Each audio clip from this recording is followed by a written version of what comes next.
Bonjour à tous, bienvenue à cette nouvelle édition de la 11e journée de la BD de Barcelone en 2015. Il s'agit de la 4e journée de cette semaine, il nous reste encore 4 jours ici à la FNAC. Nous avons aujourd'hui la présence des 3 auteurs, M. Balak, M. Vives et M. Sonavid. Ce sont les 3 auteurs de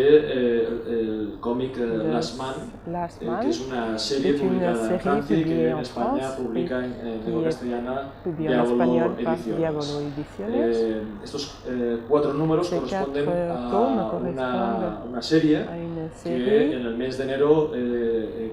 qui a gagné au mois de janvier le prix à la meilleure série du Festival d'Angoulême, qui est le grand festival, l'un des plus importants du monde, le plus important d'Europe en tout cas. Ces livres ont gagné ce prix. Pour ces 6 livres, dont 4 ont déjà été traduits en espagnol. Le 4e est une nouveauté toute récente. Il s'agit d'un livre dont la principale caractéristique est qu'il y a 3 auteurs. C'est un livre écrit et dessiné dans un style, une espèce de très métis, avec du genre manga. Il y a des personnes qui l'appellent le manga français même.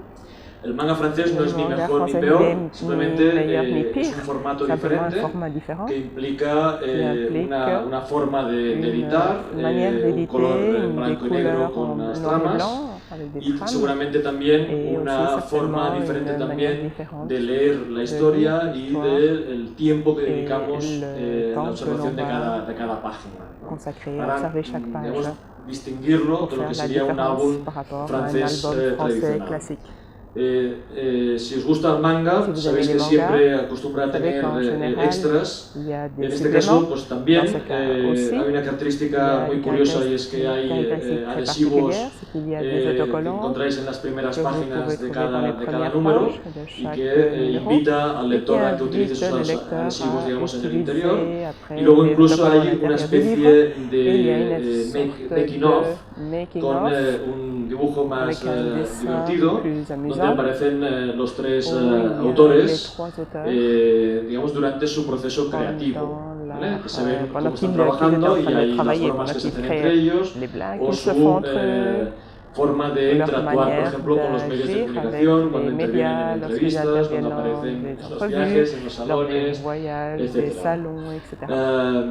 Tenemos la ventaja de que están los 3, es la primera vez que están invitados en Barcelona los 3 a la vez por el título de Last Man, por lo tanto, para nosotros, los que ellos igual están cansados de repetir la misma historia continuamente en Francia, les haremos preguntas sobre la serie, ¿no?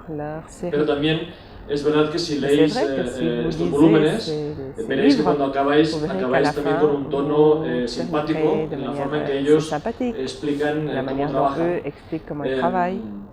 Yo os voy a explicar una anécdota. Yo soy profesor en la universidad y intentamos que los alumnos no trabajen solos y siempre trabajen de 2 en 2, para que también fomenten el trabajo en equipo, se ayuden entre ellos.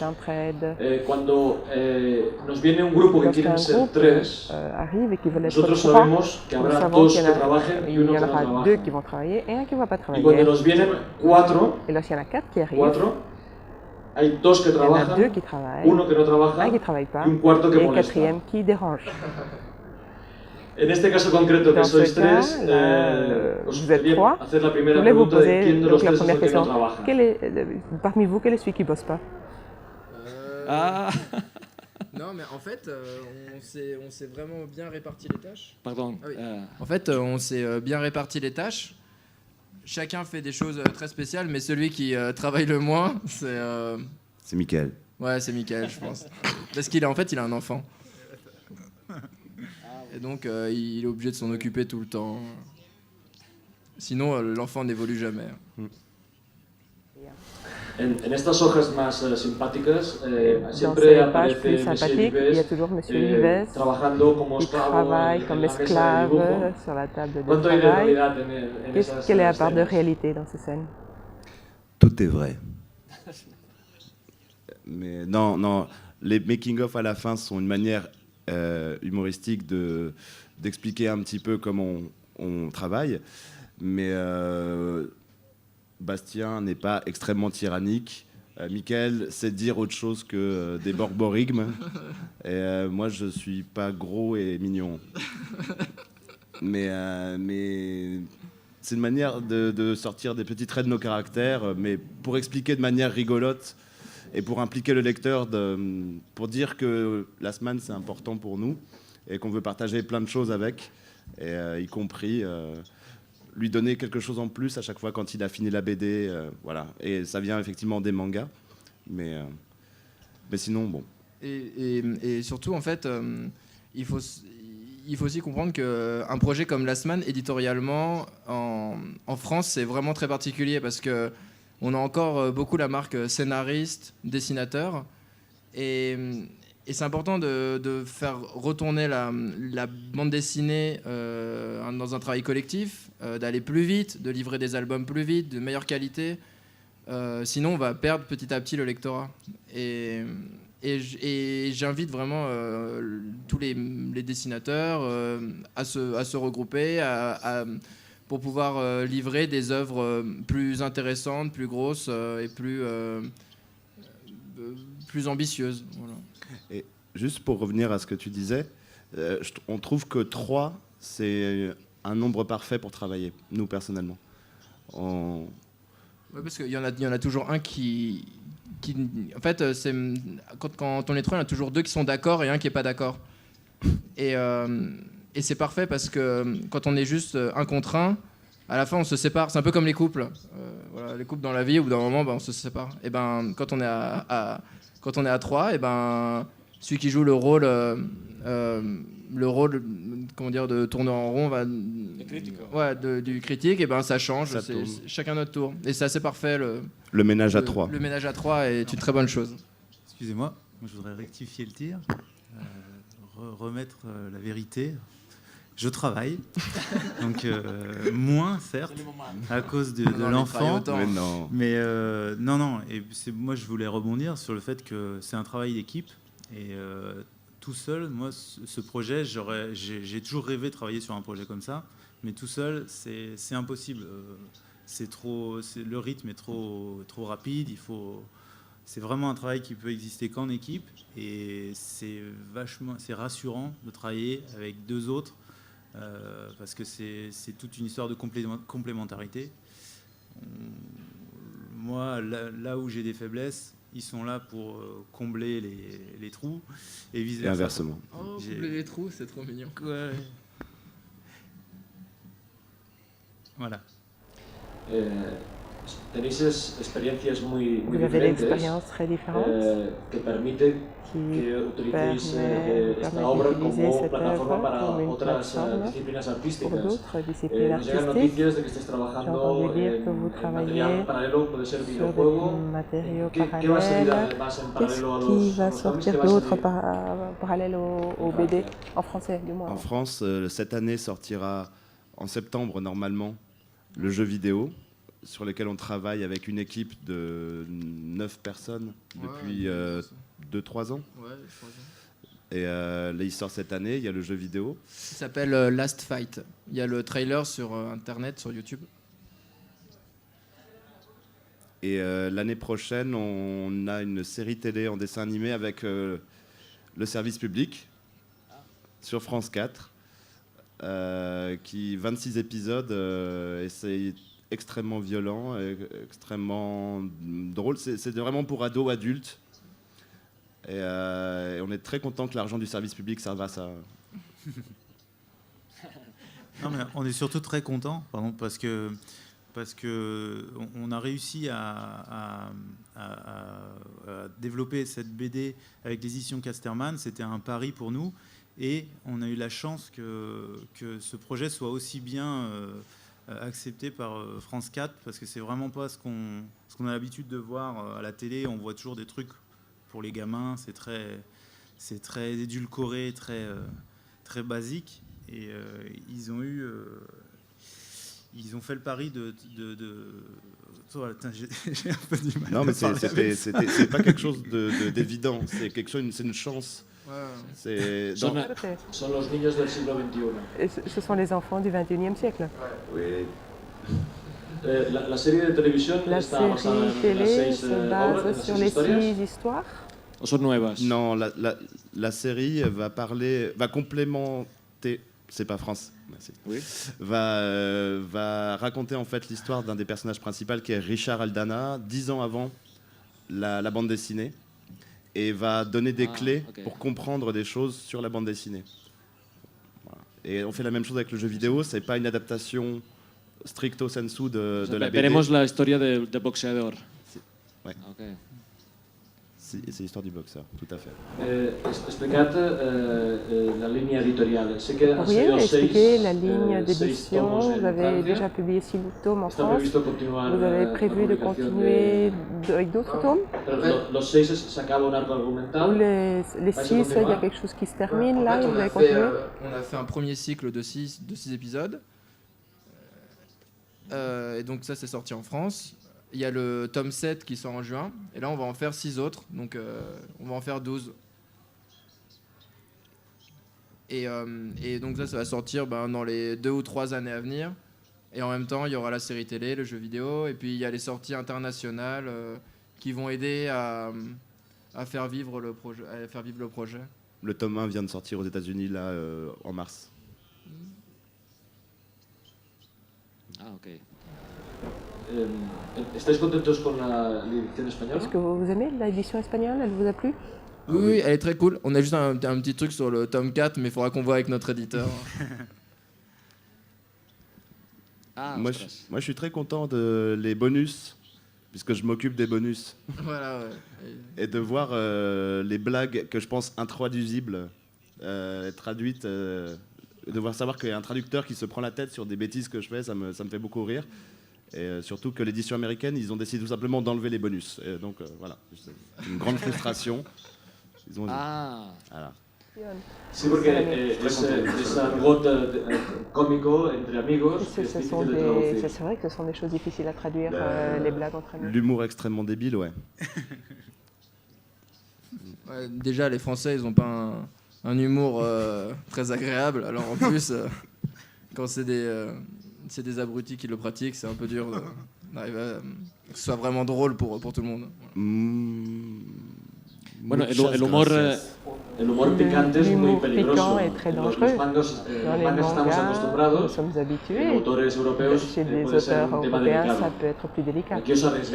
Ici, vous osez vraiment, vous risquez. On n'aura pas de Charlie Hebdo chez nous, je pense. Ouais. Ça va, Charlie Hebdo est déjà passé. C'est bon. C'est bon. Ya está. Non, je voulais dire des choses piquantes. Je veux dire un humour piquant, un humour avec des épines de rose, là, qui pique un peu, qui fait mal, qui chatouille, qui dérange. Ça te dérange pas? Non, no es un humor que moleste. Je dessine des zizi. Picante de señoras On vise quand même. con poca ropa. Non, Señoras con poca ropa. Ah, non, je voulais dire des personnes très peu vêtues. Voilà, les zizi. Ça, non, alors, zizi et les alors fesses. non mais quand même, c'est c'est un des atouts principaux de la bande dessinée. C'est d'avoir tout ce côté grivois, c'est toute cette culture française, un petit peu érotico, machin. Bon, bien sûr, on est dans le 21e siècle, donc il faut faire évoluer ça un petit peu. Mais manga, Last Man, on s'adresse quand même à un public, nous, à chaque fois, c'est 8 ou 12 ans. Et pour nous, c'est très important. C'est notre âge mental, donc ça tombe bien. Que ce soit un livre qui est fait pour un gamin de 12 ans et qu'il aille le piquer et qu'il puisse voir des petites choses comme si on allait piquer un livre dans la bibliothèque de ses parents, quoi. Que ce soit pas un livre fait pour les enfants de 12 ans, mais que ce soit un livre qui dise « Ah, putain, il y a quand même des choses qui me titillent, quoi. » Voilà. J'ai une théorie, c'est qu'il n'y a pas un seul héros, mais il y a différents héros, et on peut s'identifier chacun dans chaque bouquin, on peut se sentir identifié différemment. Il y a un enfant de 10 ans, mais il y a aussi la maman, il y a différents. Vous y avez pensé lorsque vous avez fait au début? Adrien, notre petit gamin, eh ben, il a 9 ans et c'était la voie pour les gamins, pour qu'ils puissent le lire, puissent apprécier. Et les 6 premiers tomes, donc c'était la vie de... On suit ce garçon et on a aussi Richard et Marianne, le papa et la maman, et ce qui donne un petit côté familial. Il fallait qu'on parte sur une base très très classique pour que, vu qu'on est dans une œuvre populaire, pour que le plus de personnes puissent s'identifier assez facilement. Ensuite, c'est à nous de dynamiter, à nous de rajouter des choses qui vont surprendre, qui vont dire « Ah bah tiens, Last Man, c'est pas comme tout ce que j'ai déjà lu » et avoir des choses qui nous plaisent. Et nous, on est... Et c'est ça un peu qui nous différencie aussi du manga, c'est-à-dire qu'il y a plusieurs degrés de lecture, c'est pas forcément le cas dans tous les mangas, et c'est pour ça que voilà, on s'en détache de plus en plus, et au fur et à mesure que la série avance, on aborde des choses toujours un petit peu plus dures. ¿En qué momento planteáis el guión de los 6 tomos? ¿Es un trabajo que va apareciendo o vais tomo a tomo? Est-ce que vous faites tome par tome, livre par livre? El primer y segundo tomo hay como un arco argumental que luego se estira. Il y a quelque chose, il y a une trame qui après s'étire. Non, en fait, on s'est vraiment quand même inspiré de la méthode de travail japonaise. Moi, j'avais lu un bouquin, j'avais lu Bakuman, qui était un manga qui racontait comment est-ce que toutes les méthodes de travail, comment ça se passait l'éditorial au Japon, et c'est un super manga. Et donc, nous, on avait dans l'idée que ça fasse 12 tomes. On a des balises, on sait qu'il va se passer ça à partir du 6e tome, on sait qu'il va se passer plein d'événements particuliers, mais après, on est dans un travail de feuilleton. Et donc, chaque tome, là, par exemple, en ce moment, on est en train d'écrire plus précisément le tome 8. Donc, on est en train de chercher un petit peu comment ça se passe, mais on sait, grosso modo, les 4 ou 5 grandes informations qu'il y a passé. Et on le sait à peu près pour chaque tome. Mais c'est juste qu'après, par contre, comment ça va se passer vraiment, là, c'est là où il faut qu'on trouve les idées, il faut qu'on trouve... Et vu que nos personnages évoluent au fur et à mesure, c'est assez agréable. On n'aurait jamais pu penser à ça en faisant le tome 1 tout de suite. On n'aurait jamais pu penser à vraiment comment est-ce que va être Richard Aldana dans le 9e tome. C'est impossible. L'une des caractéristiques de travail au Japon, c'est le travail dans des études, dans des studios, et avec des dessinateurs spécialisés de personnages, de trames, de décors. Dans ce cas, vous, comment est-ce que vous faites? C'est là que ça se différencie. Oui. C'est un petit peu plus poreux, et contrairement au manga où il y a l'auteur et des assistants, là, il y a 3 auteurs. Donc du coup, il y a les rôles, c'est Bastien qui définit donc les grandes trames. On en discute à 3. Ensuite, quand on rentre dans le détail, c'est au niveau du storyboard. Et donc le storyboard, je m'en occupe.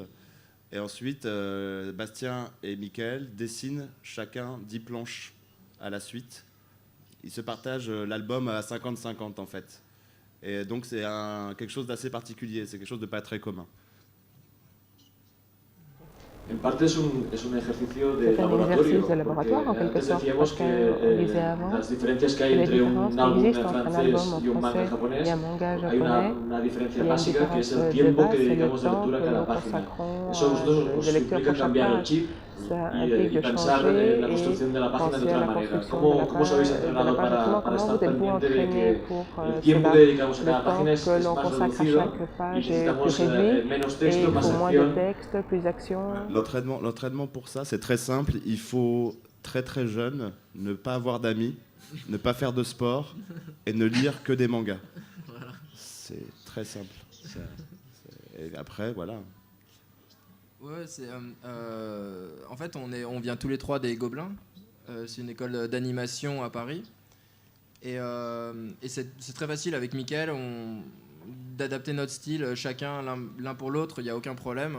Et donc avec avec Balak aussi, lui qui storyboard beaucoup pour l'animation. Et vu qu'on a une mise en scène très cinématographique, et le manga a une mise en scène très cinématographique, ça a été assez simple.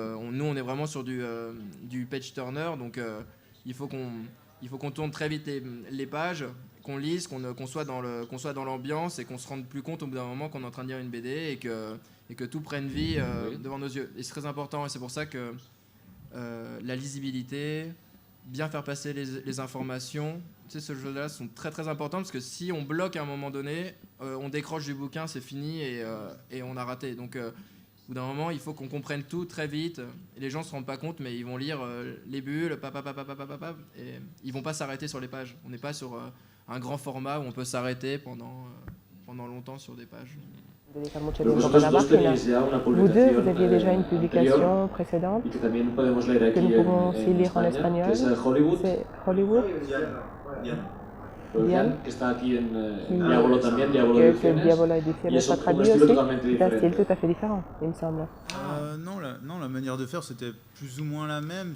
Comme c'était un premier travail après les études, c'était peut-être moins précis, moins mature. Mais la méthode était à peu près la même. C'est-à-dire que c'était des chapitres, il y avait un storyboard avant, et puis on était plus ou moins raccord sur le dessin. Voilà, c'était déjà un travail d'équipe. Mais par exemple, je me souviens quand on a storyboardé le truc, on avait encore on sortait de l'école, donc on était encore pas très au point sur plein de choses. Et 10 ans après, quand on fait la semaine, on se rend bien compte que on a en 10 ans on sait raconter des choses. Et puis quand Yves arrive au storyboard, on a une machine de guerre qui est derrière nous et on n'a plus qu'à poser des beaux dessins sur des cases, sur une mise en scène hyper fluide. Vous connaissez de l'école d'animation, si je ne me trompe? Vous connaissez de l'école d'animation? Oui, tous les trois. Nous, un peu avant, on traînait sur des forums sur Internet où on parlait de manga et de filles avec des gros seins. D'accord, des pêches. Yo recuerdo, hace unos 10 años, estabas nominado en los premios del Salón del Cómic al mejor cómic extranjero por el gusto del prólogo. Y yo creo que no te acuerdas, pero yo fui la persona del Salón del Cómic que te entrevistó qui t'a fait une entrevue à l'époque con motivo de la à l'occasion nominación de que cette acabarías nomination ganando. que tu as gagné après, tu as gagné le prix finalement. Il y a eu une nomination, mais après tu as gagné le prix. Era la única obra que Et tenías en c'était aquel la momento. seule œuvre Y que tu avais à l'époque. recuerdo Et je me una souviens frase d'une que me phrase decías en privado, que tu m'avais dit en privé. que estabas harto Tu en avais de marre los viajes, estabas de harto de las voyager, tu en avais nominaciones y los marre des premios, y que prix lo et que des querías nominations. era La seule chose que dibujar. tu voulais faire, c'était de No sé si dessiner. en este tiempo que ha Je pasado has sais pas si au cambiado cours de de ces opinión. 10 années, tu as changé d'opinion, tu as changé d'avis. Non, je pense que c'était assez parce que quand pendant une année en fait, j'ai juste fait tous les festivals possibles. Oui. J'avais fait que ça. Italie. Et l'Italie, tout ça. Oui. Et au bout d'un moment, je pense que j'en avais eu marre à ce moment-là. Ça me rappelle très bien. Et donc Bien. Yo creo que Barcelona fue el final. Et Barcelone, ça a été à la fin de cette tournée. oui, c'est vrai. Mais et donc j'étais là depuis. Je reste à mon atelier et je me déplace. Peut-être 2 ou 3 fois par an, même pas. Là, le dernier qu'on ait fait, c'est Angoulême parce qu'on doit y aller. Mais sinon, je pense qu'on va se déplacer 1 ou 2 fois par an. Enfin, moi, j'aime plus trop déplacer, surtout avec la semaine. On a besoin de travailler beaucoup. Et là, ça valait le coup parce qu'on n'était pas repassé en Espagne depuis un bout de temps. Donc, c'est toujours bien de prendre un peu la température ici. ¿Qué recuerdo tienes de Quel est le souvenir que tu as de ce premier voyage? Non, c'était chouette. Non, c'était vraiment chouette. Le public espagnol était super sympa, mais après j'étais dans une autre vision, d'un autre rythme. Le goût du chlore, c'était un peu un accident entre guillemets. C'est que j'avais fait ce bouquin dans l'urgence et puis il avait bien fonctionné. Et ça m'avait permis après de faire des œuvres un peu plus personnelles, enfin des choses qui vous tiennent plus à cœur. C'est un peu particulier de parler comme ça d'un bouquin, mais Mais il y a des bouquins qu'on fait vraiment par nécessité, parce qu'on en avait vraiment besoin, sans trop réfléchir, et d'autres qui par exemple, Paulina, c'est un livre qui me tenait vraiment à cœur depuis longtemps, et j'étais très content de le faire, j'étais plus du tout dans la même énergie. Donc après, Le goût du chlore, c'est un des bouquins, quand on m'en reparle, je dis oui, c'était chouette, mais c'est vrai qu'à la fin, j'en étais vraiment très fatigué de ce livre. Ouais. Los aficionados Les en fans España ici en tenemos la Espagne, suerte on a la chance de poder tener de una pouvoir colección d'avoir une collection digamos coherente cohérente con Diabolo Ediciones. avec Diabolo Yo creo que Ediciones. en Francia Je no crois es qu'en así, France, ce n'est pas Francia le cas, publicas en diferentes où tu editoriales publies dans y eso différentes afecta, digamos, al éditions, formato de et la ça colección, touche un ¿no? peu le format. Oui, ils ont fait un super boulot. Et je crois que doit être le pays où je suis le plus représenté. Enfin, ouais, et tout chez Diabolo, et que ce soit l'Empire, tout ça, ils ont vraiment tout suivi. Et ça c'est chouette, alors qu'en France, il y a des gens qui connaissent mon travail, qu'une certaine partie, que les bouquins Casterman, ou que les bouquins Delcourt, ou que les bouquins d'Argo. Et là, au moins, je sais pas, les gens ils voient tout, donc. Je sais pas si c'est eux, j'avais fait une BD porno, je sais pas s'ils l'ont publié. Non. Non, bon, c'est pas grave. Ils auront pas tout alors. C'est son meilleur. También tenías mucha actividad J'avais aussi en el beaucoup blog en d'activités dans le internet y luego blog, sur también en Facebook. Internet et sur ¿Tienes Facebook. información de As-tu la des interacción con informations, aficionados l'interaction españoles? avec des fans espagnols? Ah, on en a un pote, mais je le revois, c'est Albé Madrigal, qui est, je sais pas si vous voyez, si, voilà. Et ben lui, je vois, mais sinon non, j'en ai pas trop, surtout des potes italiens, mais j'ai pas trop de potes espagnols avec qui j'ai gardé. Enfin après si, il y a mais je sais pas, ils ont dit espagnol, ça fait 20 ans qu'ils vivent en France, mais voilà, il y a merde, comment il s'appelle, putain. Je vais pas t'aider. Guarnido. Guarnido. Non, des gens comme ça, mais là j'ai des intros. Mais c'est vrai que vu que je parle pas espagnol, c'est difficile. Ouais. Et je suis nul en anglais aussi. Alors. En inglés también. Entendía que utilizabas Je pensais que tu utilisais Internet comme une pause lorsque tu ne dessinais pas, mais c'était comme une expérience de communication où tu dessinais quand même avec les fans. Oui, je continue plus trop, mais sur la tête. Mais faut dire, je sais pas comment dire. Vas-y.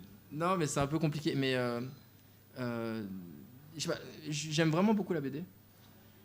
Et je trouve ça chouette de partager ça sur Internet, tout ça. Mais je pense qu'à un moment donné, c'est important de se concentrer, essayer de faire de faire du mieux qu'on peut, essayer de faire des bons bouquins, essayer de faire quelque chose pour la BD et pas juste s'éparpiller à droite à gauche avec Internet. Il y a plein d'auteurs hyper talentueux et qui vont mettre des petits trucs sur Internet un peu à droite, ils vont voir un petit éditeur et tout. Et je pense que c'est important d'essayer de faire bouger un tout petit peu les choses dans la BD, parce que je vais pas dire que non, mais je vais pas dire que la bande dessinée perd un petit. J'ai l'impression qu'elle perd un peu de terrain.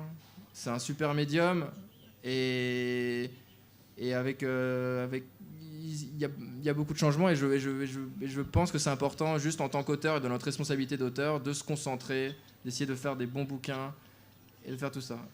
Donc avant je me dispersais un petit peu, et maintenant j'essaie de me reconcentrer plus sur des livres et essayer de produire des bons ouvrages. Sur la BD.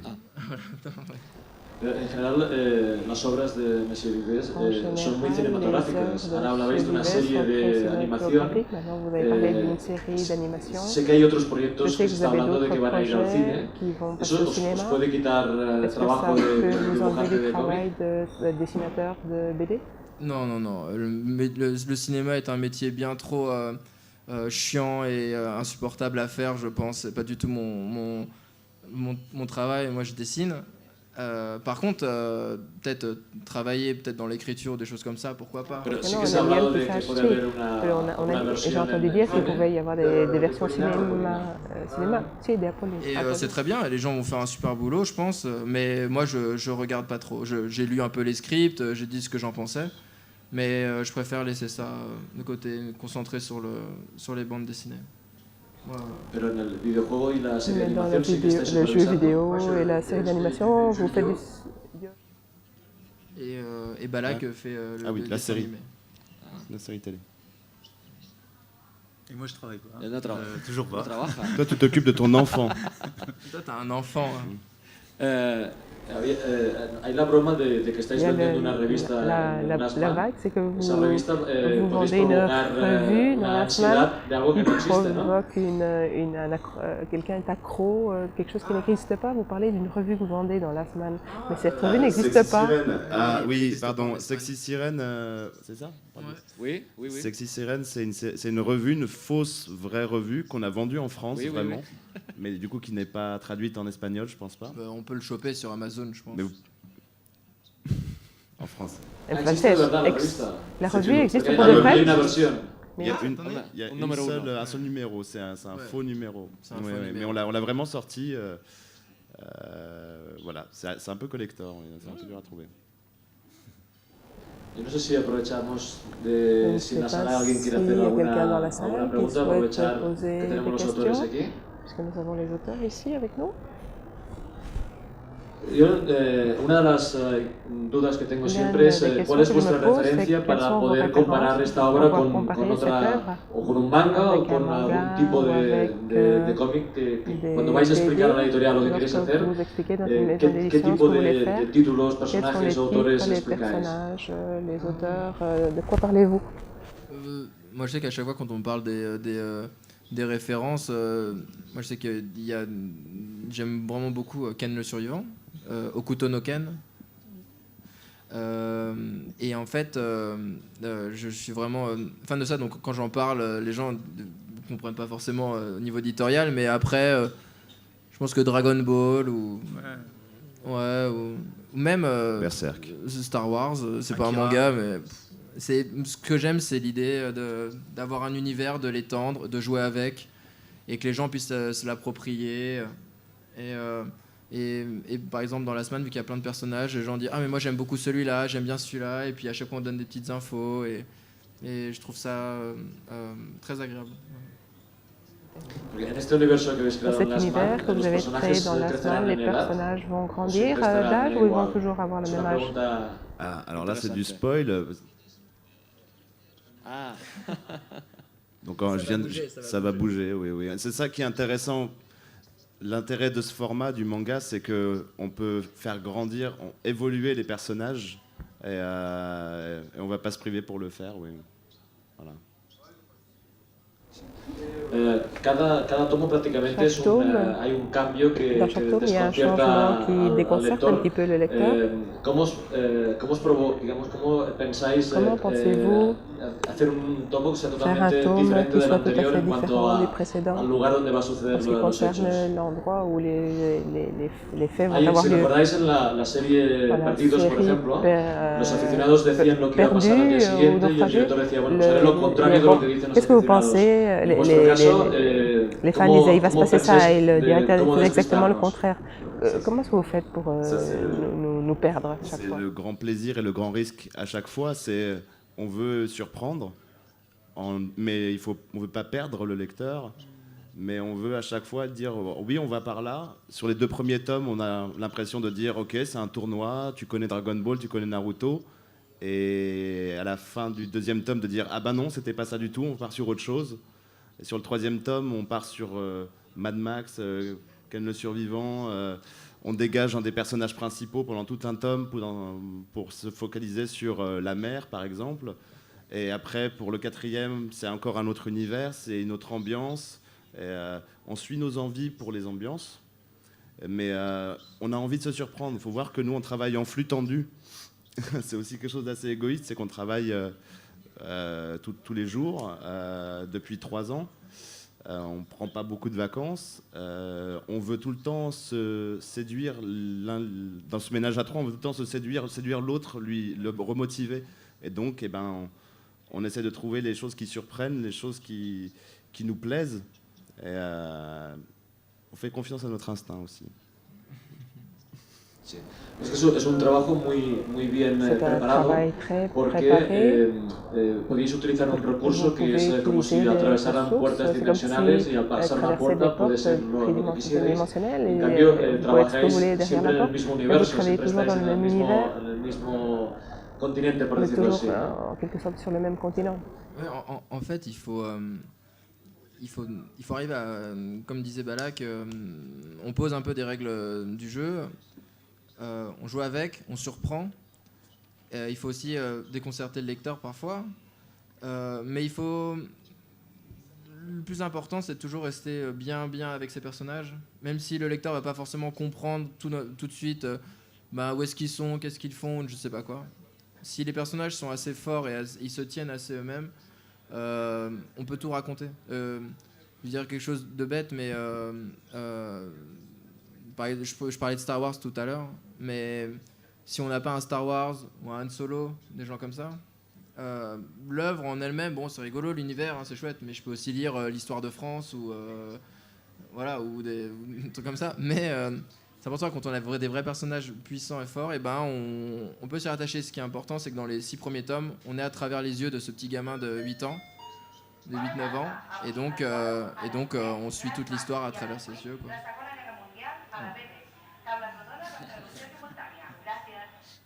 Et donc on suit tout à travers ses yeux. Donc parfois quand le gamin ne comprend pas où est-ce qu'il est, et ben c'est important que le spectateur aussi, le lecteur aussi soit un peu soit à la place de ce petit gamin de 9 ans. C'est toujours on a un point de vue, c'est ce gamin, et c'est toujours important de s'y tenir. C'est des règles qu'on a posées. Hay, leyendo entre líneas, hay un tema muy interesante que es la relación de nuestra sociedad con la tecnología. En los tomos que hemos visto en España, hay unas situaciones de relación, digamos, con el combustible, con la electricidad, con la tecnología, que me parece muy interesante como reflexión de la sociedad moderna. ¿Eso lo habéis planteado como un tema interesante a tratar? Considéré comme un sujet intéressant à traiter. On part pas des sujets qu'on souhaite traiter. On part encore une fois des personnages à chaque fois. Et l'univers se construit naturellement. Je ne sais pas comment répondre à cette question. Non. Ce que je veux dire, c'est que quand on part du début, il fallait vraiment montrer un petit garçon avec sa maman dans un univers qui est tellement agréable à vivre. Enfin, je dirais, quand moi je vois la Vallée des Rois au début, c'est super, idyllique, quoi. C'est vraiment idyllique, c'est très agréable. La mère, elle est boulangère, il a son petit pain au chocolat, il va à son entraînement. C'est vraiment super. On est vraiment un côté un peu moyenâgeux. On monte, voilà, il y a un petit peu de verdure, un petit peu de tout ça. Et puis après, on vient dynamiter tout ça avec un Richard Aldana. Et ce qui est intéressant, c'est que le gamin, quand il va voyager, et quand il va tout d'un coup voir des paillettes, quand il va tout d'un coup voir une technologie qu'il n'avait pas l'habitude de voir, il va trouver ça génial, parce que c'est normal, il vient d'un pays où il n'y en a pas. Et puis après, de savoir si elle est bonne ou pas, cette technologie, de savoir si ça va arriver dans un deuxième temps. Et on est vraiment parti, vraiment pour moi, c'est ça, c'est l'enfance, c'est ce petit cocon où on est si bien. Et ensuite, après, c'est la confrontation avec le dur, quoi. Donc c'est pour ça. La réaction de nos personnages nous permettent de construire notre comment dire. Merde, c'est pas ça que je voulais dire. Tu t'es embarqué dans un truc. Non, mais c'est la réaction de nos personnages qui va nous dicter, qu'on veut dire. Voilà, il va nous dicter ce qu'on veut dire. Par exemple, effectivement, la côté un peu violent. Dans le tome 4, on voit aussi la société des médias, toute cette chose fausse, et alors qu'on part de cette vallée où tout est simple. Et effectivement, Adrian, il grandit, il trouve ça chouette, et puis après, il va trouver ça un peu moins chouette, ça peut être un peu effrayant. C'est vraiment... Les 6 premiers tomes de La Semaine, pour nous, c'est vraiment le processus de l'enfance. C'est comment on se construit comme enfant. Et la suite, voilà, on veut continuer à traiter des choses comme ça. L'adolescence, en l'occurrence. Les 6 prochains, ce sera l'adolescence. L'adolescence. Et moi, j'étais très, très attaché à la relation mère-fils. C'est quelque chose dont j'avais jamais parlé, qui est toujours très important pour moi. Il y a quelque chose dans Last Man qui est important, c'est que en fait, il n'y a pas de danger, il n'y a jamais de danger tant que c'est la mère qui a décidé qu'il n'y avait pas de danger. En fait, c'est ça qui est cool. Par exemple, il y a des gens qui ont été un peu choqués en disant mais il y a des gamins qui se tapent qui se frappent contre des adultes et il y a des mecs qui sont blessés, tout ça. Ouais, mais tant que le gamin il voit qu'il n'y a pas de danger et que la mère dit qu'il n'y a pas de danger, ben il n'y a pas de danger. Et c'est des choses qui sont importantes. La question qu'on se pose, c'est voir à quel public on s'adresse. Pour moi, c'était très choquant de voir un enfant qui luttait corps à corps, un enfant de 8 ans et un géant. Pour moi, ça ne pose pas de problème, mais si c'est un enfant de 8 ans qui le lit, ça peut lui poser des problèmes. Nous, ça ne nous posait pas de questions quand on regardait Dragon Ball. Oui, voilà, nous en France, en Espagne aussi, ouais, probablement, mais nous, on a été les enfants du Club Dorothée. C'est une émission qui passait en France où très tôt, on nous a blindés, on nous a pas diffusé des mangas très très violents à la télé. Et quelque part, moi je regardais très tôt, à 8 ans, avec ma petite sœur de 4 ans sur les genoux, je regardais Ken le Survivant avec des personnages qui explosent, qui sont éviscérés et des trucs horribles. Et évidemment que c'est choquant pour un parent qui voit ça, mais on est bien la preuve qu'on n'est pas des monstres, enfin, j'espère, et qu'on peut aborder la violence d'une façon un peu plus subtile. Et puis la violence, c'est ce qui ça attire. Et puis, la violence, c'est pas la violence, c'est le conflit. Et voilà, une baston, c'est un conflit. C'est vraiment, on raconte une histoire avec ça. Et c'est juste que le côté, c'est un gamin qui se bat contre un adulte. Voilà, pour revenir à ce que disait Michael. Voilà, dans Dragon Ball, on voyait Son Goku grand comme ça, qui se battait contre des mecs grands comme ça dans des tournois. On nous dit c'est normal. T'es un gamin, tu fais ok, c'est normal, pas de souci. Et voilà. Nosotros en España, ici en Espagne, on voit les Simpsons o Shin-Chan le matin en horaire pour enfants, qui était presque au public pour enfants, alors que l'origine c'était prévu au Japon, ça se projetait le soir et aux États-Unis aussi. Dans ton cas, à quel âge vas-tu laisser ton fils lire ce manga, ton fils qui vient de lire? Vient de naître, pardon. C'est exactement pareil, c'est que évidemment je veux pas lui faire jouer à Resident Evil, à des jeux extrêmement violents ou quoi, mais il y a une façon d'aborder la chose, je pense. Et voilà, ça passe par voilà. Chez moi, il y a une bibliothèque et il y a un peu de tout qui est réparti. Et puis, c'est pas grave s'il tombe sur des livres où il y a des femmes nues ou des trucs comme ça. C'est pas grave tant que je suis là pour lui expliquer ce qui se passe. Et quelque part, c'est un peu. J'ai l'impression que c'est un peu ce qu'on fait sur Last Man. Mais... Dans Last Man, par exemple, il y a aussi quelque chose qui est important, c'est que sa maman, elle lui dit tu peux te battre sur un ring, mais on se bat pas en dehors du ring. Et c'est des choses. Et c'est des choses qui sont très importantes. Et je pense que la violence, alors qu'on l'a subi, pour moi, n'importe quel magazine féminin ou des conneries comme ça, c'est aussi, on voit des putes partout aujourd'hui dans la pub, dans les machins. Voilà, ça c'est hyper violent. Non mais c'est vrai. Et là, nous, on explique pourquoi. Il y a des prostituées dans la semaine.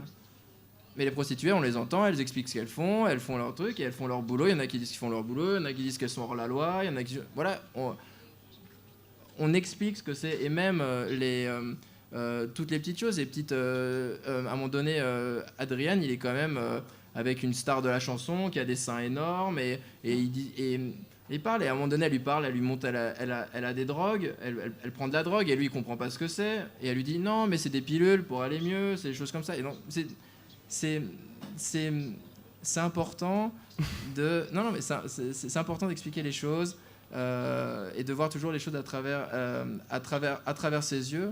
Et je pense qu'on peut parler de tout, et du moment que ce soit fait intelligemment. Et nous, on essaye de le faire. Si après, un jour, il y a quelqu'un qui vient nous voir et dit « Mon gamin a été traumatisé, il veut plus jamais sortir de sa chambre parce qu'il a lu Last Man », on aura mal fait notre boulot. Mais bon, pour l'instant, c'est pas le cas. Mais je sais qu'il y a des gamins de 8 ans qui lisent ça et et qui se marrent. Après, je suis pas sûr que les parents aient lu le bouquin derrière, mais c'est rigolo, quoi. Puis tant mieux, j'ai envie de dire, moi. Oui, tant mieux, c'est important. Tant mieux, parce que c'était ça qui était bien aussi. C'était tellement bien quand la BD, quand regarder un dessin animé, c'était un peu dangereux. Ou lire une BD, c'était un petit peu... on n'avait pas vraiment le droit, ça donnait de l'attrait, quoi. Ça donnait... Parce que nous, Michael et moi, on a travaillé pas mal dans l'animation, dans le dessin animé, la série télé pour les enfants, où effectivement, on verrouille tout, on surprotège. Et ça donne de la merde 9 fois sur 10. On surprotège. Alors là, il n'y a aucun problème. Les gamins, apparemment, ils n'auront pas de traumatisme en voyant ce qu'on leur montre, mais par contre, ils verront beaucoup de mauvaises histoires très creuses parce qu'on ne leur parlera pas des choses réelles, des sentiments violents qui nous habitent, des choses troubles contre lesquelles ils vont être confrontés plus tard. C'est jamais abordé. Ils sont dans une espèce de cocon. Et encore une fois, c'est des histoires qui ne sont pas faites pour eux. C'est des histoires qui sont faites pour rassurer leurs parents et dire « bon, ça va aller ». Moi, j'ai grandi en lisant des choses que j'aurais pas dû lire et qui font que ça m'a donné envie de créer. Je pense que c'est important de continuer à faire ça. Es evidente que hay una segunda lectura de la obra que permite reflexionar sobre aspectos morales o aspectos de los valores de la propia sociedad. ¿No? Creo que es en el tomo 3 que te puede hacer dudar que es peor si prostituirse o ser un juez corrupto, por ejemplo. C'est vrai, on pose la question et bon, j'ai pas la réponse, mais je pense que c'est... Non, je vais pas me prononcer. Je connais trop mal les deux domaines pour pouvoir me prononcer. Je connais un petit peu l'un des deux domaines. Les juges corrompus. Les juges corrompus. Non, mais en tout cas, nos personnages, on aime beaucoup nos personnages de prostituées. Voilà. Et on en a des très belles qui reviennent dans les tomes après. Et c'est assez drôle parce que, en fait, la femme, comment elle est représentée dans la bande dessinée, c'est toujours une espèce de nana à moitié à poil qui tient une épée et qui sont des personnages assez creux la plupart du temps. Moi, je suis toujours très attaché aux personnages féminins. Elles ont souvent été les héroïnes dans mes livres. Et quand on s'attaque au shonen, style manga japonais, on connaît la place de la femme au Japon. On sait que les personnages féminins japonais sont quand même, la plupart du temps, à part certaines exceptions, assez creux et assez pauvres. Et nous, on avait le parti pris de commencer avec une maman qui était gentille à la maison, qui était une petite boulangère, et qui, à partir du tome 2 ou 3, se rend compte être peut-être un des personnages les plus puissants du bouquin. Et elle a un caractère, elle tient, c'est une battante. Elle est ambitieuse et elle se battra pour son gosse, elle se battra pour elle. Et c'est très important. Et tous nos personnages féminins tiennent une place vraiment privilégiée. Et quand on a des personnages qui sont des prostituées, parce que ça arrive, c'est les sociétés et tout ça, et c'est des vraies putes, quoi. Elles sont... c'est des belles putes, quoi. Elles sont super. Voilà. Bueno, nosotros estamos encantados de que hayáis aceptado la invitación de SD de venir a Barcelona. Esperamos que lo paséis bien en la ciudad, que esta vez